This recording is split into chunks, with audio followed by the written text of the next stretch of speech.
Well, hello, friends. Mark Holmes here for my buddy Cowboy Joe Boo. And as always, thank you guys for watching, commenting, and subscribing to the Joe Boo Sports Report. Without you guys, this literally does not work. Let's get open for business here on this hump day as we sit 148 days, 1 hour, 56 minutes, and 55 seconds away from kickoff of the 2018 season. And let me wake up the football gods and all you people out there that are going crazy because I say I've got football gods. The voodoo doll's okay. The line is crossed when I talk about Tom Landry being a football god. But anyway, I'd like to welcome to the show my man, Big Game James. How you doing today, Big Game? I appreciate it. I'm doing great. Lovely. Everything's good. DeMarcus Lawrence in the fold. I'm happy. Well, I tell you what, we have a celebrity here. My man, Big Game James, is out there. He is killing it on Facebook and things. He's out there with Alan Hearns, his mom, doing interviews and things like that, man. Man, that was a great piece. I loved actually getting to know her and seeing what they're doing in the community. Mm-hmm. So what are some of the other things you got coming up right now? I know we got the draft in a little over 2 weeks. I know you're getting ready for that. Definitely getting ready for the draft. Really, that's the biggest thing, getting ready for the draft. Just had a little interview with Patrick Walker of Cowboys 24/7. Nice. He also does a podcast with Star Witness. Really kind of has the close eye to the news. So just had an interview with him, had a really good talk about Cowboys, Dak, Zeke. A lot of subjects we're talking about because contracts are the biggest thing that are coming up right now. We're going to kind of spill on that as well, but contracts are the biggest thing right now. Oh, well, and maybe we should have started out instead of Zeke. We maybe should have started out with Dak Prescott because that's going to be that, actually that's kind of like, I don't even know what you want to call that one, but that one is just one you want to kind of stay away because that one people are getting really, really passionate about. Some people think they shouldn't pay him at all. Other people are like, pay the man and so on. But we're actually going to talk about Zeke Elliott, and I believe the Cowboys should pay him. And what's your thoughts on that? Well, we're going to do a little back and forth. I love Zeke, but here's the thing. I'm thinking that you may not pay him because of you got contracts coming up. Here's an all-world back. You got contracts coming up, but if you don't try to extend him now, in my eyes, I wonder how you're going to pay him when he gets older. Does that sound like a wise decision? I don't know. But you know what? Okay, I'm a lot older than you are. And I think back to where our Dallas Cowboys were with Emmitt Smith. And, Emmitt Smith came back, didn't come back because he was holding out because he wanted that contract and stuff. And the Cowboys figured, we can make it without having Emmitt and things back. And we came back those first 2 games, and all of a sudden, we lost them. We weren't even close. And I believe that Zeke Elliott, Zeke and Dak, I believe the two of them need each other. You honestly need Zeke Elliott in there to be that threat, to make sure that we can spread the field around. If you don't have that running game, I'm not saying that Dak can't carry the team. I believe with some better wide receivers, I think he can, but you're not going to be the same effectiveness. Well, here's the thing. When we talk about Dak Prescott, you definitely know we need a running game because that's what the offense is predicated on, the running game. It's definitely designed to be a running offense. It's definitely designed to be a running game, and Zeke is a one-generational talent. We understand this and we know this. But we also do know and see that if you look at Dak Prescott's record without Zeke, it's 5-3. He was 3-3, the 2017, and this year, Dallas was 3-5 with Zeke having a great football numbers as far as the running game, but Dallas was still at 3-5. And until the Cowboys actually got Amari Cooper,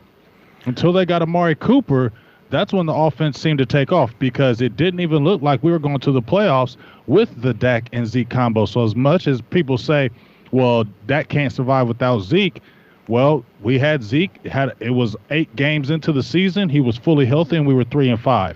Once they made the big trade to Amari Cooper because they said Dallas didn't need a number 1 receiver, you got Amari Cooper. Dak's numbers went up, and so did the wins. Well, actually, Zeke's numbers actually went better as well because holes were being opened over.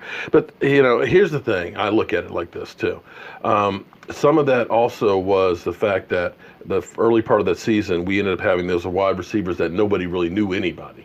So it took time for us to kind of get those guys to gel. We didn't have a tight end. in there as well because, Jason Witten left a hell of a void.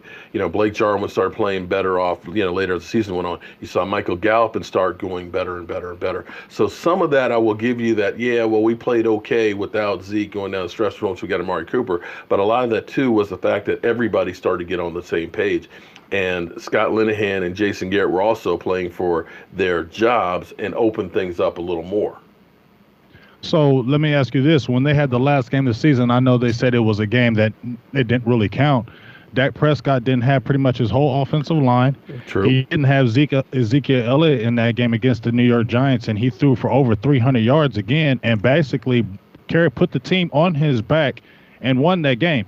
And you can't tell me the New York Giants tried to give that game up. They went all out. They played super hard. They went all out. And Dallas was losing that game. What was the record? Hold up. Dallas was losing that game. It doesn't matter the records. Whenever you're playing the Dallas Cowboys, you always bring your best game. That's just a fact. You could be 0-15, but if you play the Cowboys, they're going to bring their best.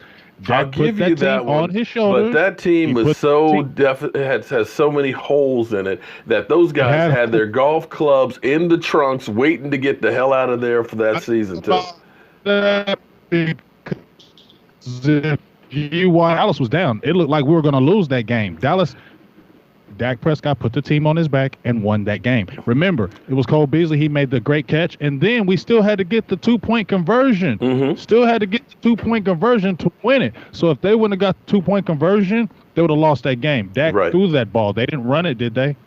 No, they didn't run it. No, they had to throw it in that one. And I hope then your case is that Dak Prescott can carry a team without a running back. Is that what you're saying now? Because that's going to open up a whole other can of worms with a lot of different Cowboy fans that swear that that Dak Prescott can only play with a whole lot of talent around him, and that's why he's not worth the money that he's worth. I'm not saying that, but what we do want to say is when people are trying to say Dak can't do this and Dak can't do that, it's not being proven in facts because Dak has succeeded. Oh, wait. You can't pull facts into this now. We're talking about Cowboy fans, okay? They'll tell you, look, if you bring up statistics that prove your point, they'll say you manipulated the statistics. If, you go ahead and show films and stuff they'll say it doesn't pass the eye test. So, come on now. You can't bring in facts now because facts, now it's going to be you made up your facts. Well, these aren't made up facts. I mean, when's the last time a Super Bowl champion had an all-pro running back? Well, this is true. And actually going back through and looking at how many times MVPs have been running back, it's been quite a while. And I think it's only been 6 out of the 53 Super Bowls. And the last all-pro, and Ezekiel Elliott was second-team all-pro. He really should have been first because I think he outplayed Gurley. Okay. But the last all-pro running back that went to a Super Bowl and won was Marshall Faulk, 1999 with the Rams. Right. 1999. So that's almost 20 years. Let me put it this way, at least with the way this offense is set, though. If we were a different style offense, our offense is basically trying to chew up the clock. It is basically playing keep away from the defenses. And if you look at what happened with Tony Romo, we were forced to evolve into a running game because we passed so much that Tony Romo was taking so much abuse that we got one-dimensional. People were pinning their ears back and going after him. And it wasn't until we had DeMarco Murray in that 2014 season when Tony Romo didn't have to throw for 4,000 yards. I think he only threw for 3,600. It was basically the best year and the best opportunity we've had since the 90s to win a Super Bowl. So having that dynamic, even though we ended up having DMC in here who didn't do too bad, having that dynamic of that great running back makes it that much better for our offense.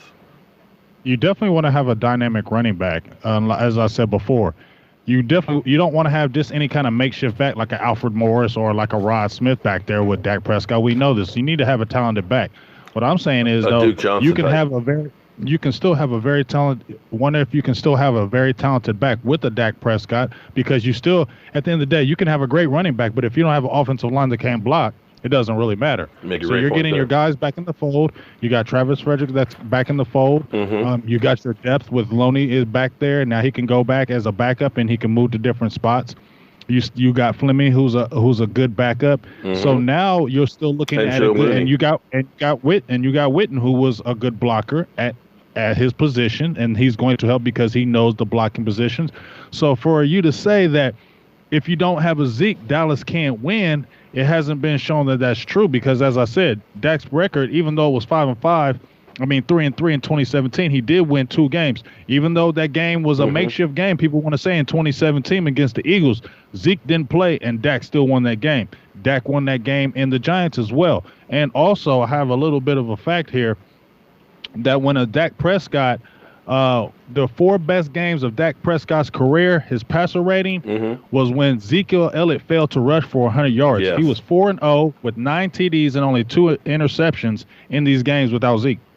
All right. Well, rushing like 400 yards. You definitely did your homework and stuff, and you schooled me on this. But I will say this much, though. The thing, because I'm actually going to have to flip sides just a little bit here, because this is one of those ones that I've been kind of waffling on the fence with. Because when I look at what's happened with Todd Gurley and Jerry Jones mentioned doing a deal like a Todd Gurley type deal. Todd Gurley is only 1 year into that deal, and he's starting to deal with arthritis. And my concern is with the Cowboys running Zeke Elliott up the middle constantly over and over again. When we look towards the end of the season, you started seeing him limping a little bit slowed down and things. To me, if you're going to pay him, you need to change how you are using him. You need to get him more of the ball in space, because the difference of running between the tackles is you're risking getting hit by 290, 300, 350-pound guys. It's a lot different when you're going against a linebacker, a safety, or a cornerback, where you're getting more of glancing blows as opposed to having 300-pound guys fall on top of you. And that's why I wish the Cowboys would end up finding, like we're talking about, a dynamic, a change of pace back that will end up spelling him, so that way when the playoffs come around, and that's right, I said playoffs, that you have him in there fresh, ready to rock and roll. And that will help to prolong his career, because you don't want to turn around and give him $50 million and 2 years from now he's like Marion Barber and gone out the league. Well, see, that's what I'm talking about, because you got Ezekiel Elliott right now. He's young. He's 23 years old. But if you're going to, they're not obviously going to look, they're not even talking about a contract with him right now. So that's going to be another year of service. So that's going to be another year. So you'd be 24. He's averaging around 300 carries. I mean, only reason why he didn't hit the 300 carry barrier is because he missed those games. 300 carries is a lot of carries. You got another year, and then who knows to say that the Cowboys are going to extend them even with that option year, because you're a first-round draft pick, so you have another option year. Okay, so that's 2 more years of service. So you're 23 years old. You play 2 more years, let's say, before the Cowboys even talking about extending. Now you're 25. That's 2 more years of mileage, 2 more years of hits. Do you extend in Ezekiel Elliott when he's a 25 and 26 with 2 more years of body damage? Especially because, hold up, Ezekiel Elliott is not going to command a little bit of money, because if he's looking at a Todd Gurley and he's got an agent, and you see how it went with DeMarcus Lawrence. If you see that Ezekiel Elliott and his numbers have beaten pretty much everybody in his first 3 years, and if they continue to trend like that, of the next player. He's not going to want. Exactly, and he's not going to want to trend and get anything lower. He's going to want to be paid like the best or higher. So if you wait 2 more years, that average salary is going to go up for a running back, just like the salary cap. So are you going to pay a running back, even though he's all world, at 26 years old, a $16 million a year contract when you've already had almost 5 or 6 years of tread? That's a tough one, man. Okay, all right. I will say this much. If you better hope you better not run into Zeke Elliott. I love Zeke. Zeke gonna punch you out, man. You guys will be on TMZ. What you mean I shouldn't get paid? Bam. Hey, I love Zeke. I'm just saying, we're talking about what it had to be a certain type of contract. It would have to be a contract to me where it had to be a few years and where you could possibly maybe have an out, maybe a shorter deal. Me and Patrick Walker, he was talking today, maybe a 4-year deal, and then hit those prime years. And then if you see him to start to trend downward, then you can make a way out, because this is the running back position. We seen Todd Gurley in the Rams. What happened with him? He was injured, and they had a fat guy named C.J. Anderson who came in and kept that offense rolling. So, it still wasn't quite as good, because Jared Goff's numbers went down once Gurley about the coach did that. Well, that's Coach possible. McVay got a little coach though. I will say one thing in your defense too, and another way to look at it. When we think about what we had with DeMarco Murray, because everybody was on the thing of saying we got to re-sign DeMarco Murray. We didn't re-sign him. We let him walk. And when we let him walk, we ended up getting a number 4 compensatory pick. And you know who we got with that? Off the top of my head, you said it too damn quick with that compensatory pick. Dak. We got okay. We got Dak with that compensatory pick. And in fact, the fact that we ended up letting him go that whole season, the next year ended up being basically a redshirt season. And we may look back at that draft in 2016 and say that may have been the most historic draft of the Dallas Cowboys that hopefully will win us a couple of Super Bowls. Well, you definitely hope so. I mean, but even when they didn't want to pay DeMarco Murray, they were looking at his age. What was one of the reasons why they didn't want to pay DeMarco Murray? His age, and they ran the hell out of him. They ran the hell out of him. They looked at his age. He was 26 years old. They ran the hell out of him, and they didn't want to justify paying him that much money after they put the mileage on him. That's right. So, that's the only reason why I'm saying. I'm not saying I don't love Zeke. I wrote an article saying, is this time in Dallas coming to an end? Not because I want him to leave, not because I want him to go. It's because I want to see how the Cowboys are going to do it. Because if you look at how they're doing their contracts, and they will have enough money to pay these guys. My thing is, if you didn't pay a DeMarco Murray, and I know Ezekiel is better than a DeMarco Murray, but DeMarco Murray was damn good. He still has the record for most yards in one season. That's DeMarco Murray. Not Emmitt Smith is DeMarco Murray, and he beat that. And he was 26 years old. He had a lot of mileage, and the Cowboys said no. So that's what I wonder what the Cowboys are going to do again, because if they're going to go ahead and ride out this contract and go with that option year, that's putting him around 25 or 26 years old. And Stephen Jones, as he said before, you got the benchmark of Todd Gurley. That benchmark is going to go higher in the next couple of years.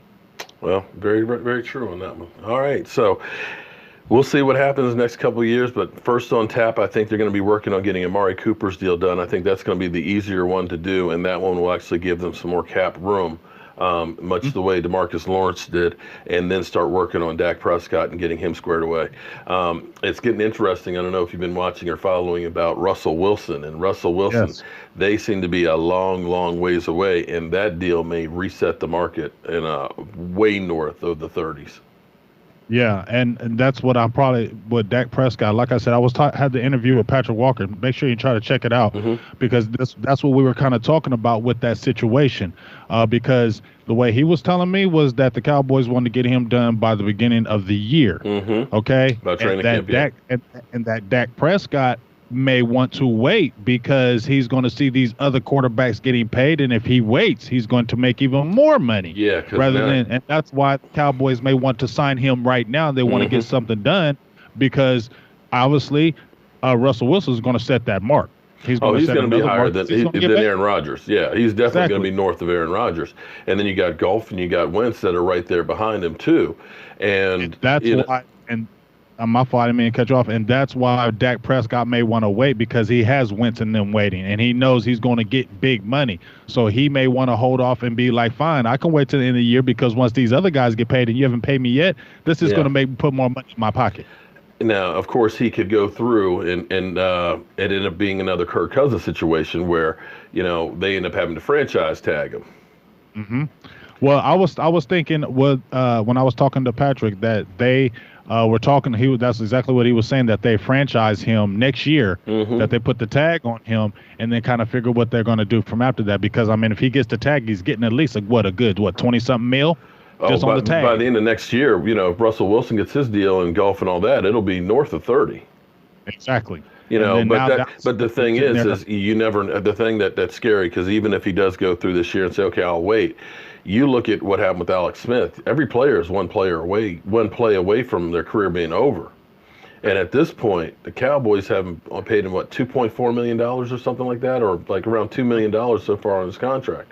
I mean, he's gotten chump change in comparison to some of these other guys. And it drives me crazy, because I get some of these trolls out there. I wouldn't pay him more than $6 or $7 million. I'm like, come on, man. Seriously? They talking about Dak? Yeah. I had somebody this morning, Dak's not worth $6 or $7 million. I'm like, come on, man. You're not even being real. I was actually just in a group and I was listening to these guys, and it's so funny that you're just talking about the Dak Prescott, and people still want to. The thing that the haters say is it's a team game, it's a team sport. Dak didn't win any of them games because everybody else is on the team. I'm like, bro, he had to throw the ball. If you looked at those games last year, Dak Prescott won games last year. I mean, there were games where even when our offensive line wasn't the 2016 offensive line either. No, how many sacks do we give up? Over 50? Oh shit! Oh, they'll say they were all Dak's fault though. Exactly. Okay. He'll never get the credit. He'll never get credit from people and stuff. But it is what it is. But my man, I appreciate you coming on. Tell everybody where to find you and tell us some of the good stuff that you've got coming up. What are you doing for the draft? Well, I'm trying to figure out what I'm going to do for the draft because actually I was in Texas. I'm out here in Columbus, Ohio. I was actually in Texas last year for the draft. We kicked it. That's when I first met you, and I definitely appreciated that. So I'm going to try to be looking to get somewhere close to the draft. I'm definitely going to be on it. If you want to find us, we're Silver and Blue Nation. Big Game James, you can catch us on Facebook. We have our Facebook live feeds every Sunday afternoon. And also you subscribe to our YouTube page, Silver and Blue Nation. I've been going live on the shows. I've been doing a little bit more on the ones and twos at the crib now. So now we'll be able to do more shows during the week, and that's what's really been going on. So check us out on YouTube. We also got our Instagram and Twitter. Find us out there. We're going to be grinding, be going out to training camp this year. I was out there last year, had a great time. We'll be back in training camp this year, and we'll be at these games and as many events as we can get going on. So make sure you just keep on checking out. Hopefully with me and you'll have some more collabs, and we'll get to go to a game like we did last year in Philly, which was awesome. That was an awesome game we went to because it went down, and Dak came alive in that game. If y'all Dak haters, Dak was Dak. We were there, and we 465 yards, I think it was. Yes, sir. We seen it, so it was a beautiful thing. So hey, check us out. We're going to continue to bang and try to bring you the best Cowboys knowledge out there and try to give you with the closest stuff. You know what I mean? And we appreciate you, Mark, and I appreciate you bringing me on today. No problem. I hope to get you on a lot more, but we'll definitely be getting together on some of these games and stuff. And I'll be at training camp. I'm not sure when you're going to be there, but I'm going to try and make sure that I'm there at the same time. But, we both have a mutual friend of Barry, and Barry with Cowboys Experience, who definitely will have us doing a couple of games. In fact, we're going to have a game. I think the Cowboys-Redskin game, as long as it's not Thanksgiving, that we're going to do a Jobu trip for that game and stuff and try and get as many of the fans and stuff there together. So we'll definitely be doing some stuff together. But as always, friends, I want to thank you guys for watching, commenting, and subscribing. And I'll see you guys soon.